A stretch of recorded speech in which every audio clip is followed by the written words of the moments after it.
Last year, naging viral story sa social media yung pagkawala ng stray cats sa isang financial and lifestyle district sa Taguig.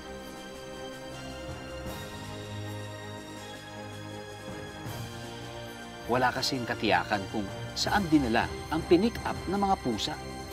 Isa sa mga nagsalita noon tungkol sa issue ay ang CARA Welfare o Compassion and Responsibility for Animals Philippines. Kasama natin ngayon ang senior CARA volunteer na si Sir Jeff Diaz. Sir Jeff, welcome to Amazing Earth. Yes.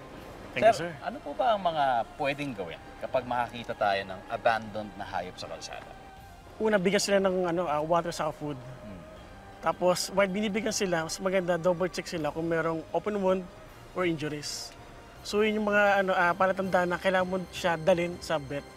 Kasi hindi natin sila pwedeng iwan sa lugar na nakita na sila kasi magbabago yung panahon. Pag umaraw, may stroke sila. Pag umulan naman, pwede sila mabasa and lalo magkakasakit. While pag nasa highway naman, lalo sila ma-aksidente.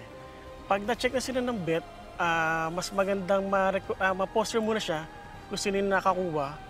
Tapos pag naka-recover na siya, doon na siya pwedeng humingi ng tulong sa mga shelter or animal welfare group sa social media kung paano siya ma-adapt. Maganda ba mag-adapt o mas magandang bumili? Anong sa tingin? Para sa akin, mas maganda mag-adapt kasi ngayon sa overpopulation ng mga stray cats, stray dogs na na-rescue sa mga shelter, sa mga ibang animal group society here sa Pilipinas, nakasave tayo ng one life, mabibigyan sila ng forever home.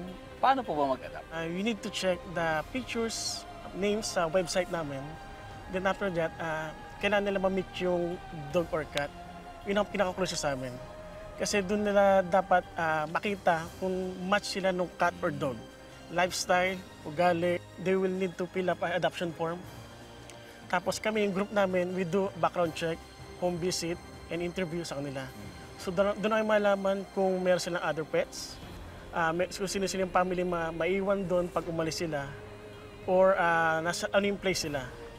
And also, doon ay ma-trace kung may time sila and effort Para alagaan. Para alagaan sila. Salamat sa pagbabahagi nyo ng inyong kaalaman. Sir. Para sa amin, isa kang Amazing Earth Hero. Thank you.